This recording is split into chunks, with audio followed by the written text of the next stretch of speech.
Hello everybody, my name is RT, and today I will be talking about the telegraph. The telegraph was one of the first message-sending devices ever created in human history. See, the telegraph was made by an American inventor called Samuel Morse. He invented this device in the Industrial Revolution, so it came at the perfect time. The telegraph can send messages up to 186,000 miles per second, which is extremely fast. One of the downsides about the telegraph is in order to work, you need wires, and that wasn't too convenient because you had to place the wires. But engineers had the idea of just placing the wires on a train, and the wires would just fall off the train as it went. And so that's why wires are often near railroad tracks. The telegraph was actually very useful for Britain because it had a lot of colonies scattered all over the world, and they needed to communicate, and communication was pretty hard by sea because their colonies spanned all across the world. So the telegraph became very useful for them because they could get messages from their colonies, ensuring that they were safe and they had proper supplies. So the telegraph works by sending an electrical current down this piece right here that goes into a wire.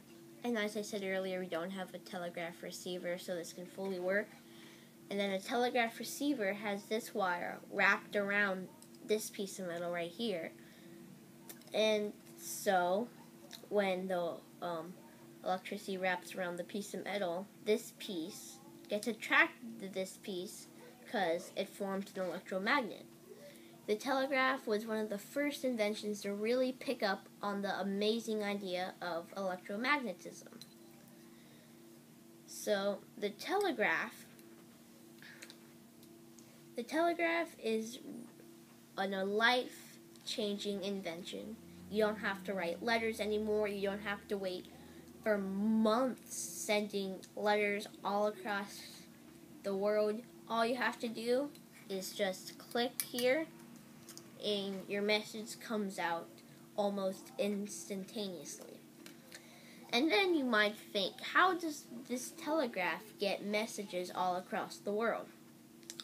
It sends tiny clicks like this towards the telegraph receiver when this piece gets magnetized and pulls down this piece of metal right here.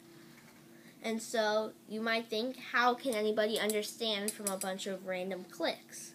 Well, that is the job of Morse code, obviously named after Samuel Morse. Morse code is a code that has lots of dashes and beeps that correspond to different letters. So A could be A, or B could just be this. And then C could be like two dots, and D could be just one long dot. And so Morse code was very efficient for the day. But people might think nowadays, man, it takes a lot of work decoding all these clicks. But there are specially trained people who memorize the code, and they could quickly write down the message. Those people were usually at post offices, and that's where all the telegraphs were. So if you wanted to send a message, you would go over to the post office, type this up, and that would be at another post office. The guy at there would send the letter, and then the post office would transfer the letter over to the person who the message was intended for. I hope that you've learned a lot from this video, and I hope that you have now know what the telegraph is used for and how it works. If you like this video, please subscribe, and if you like it, please leave a like. Okay, thanks. Bye.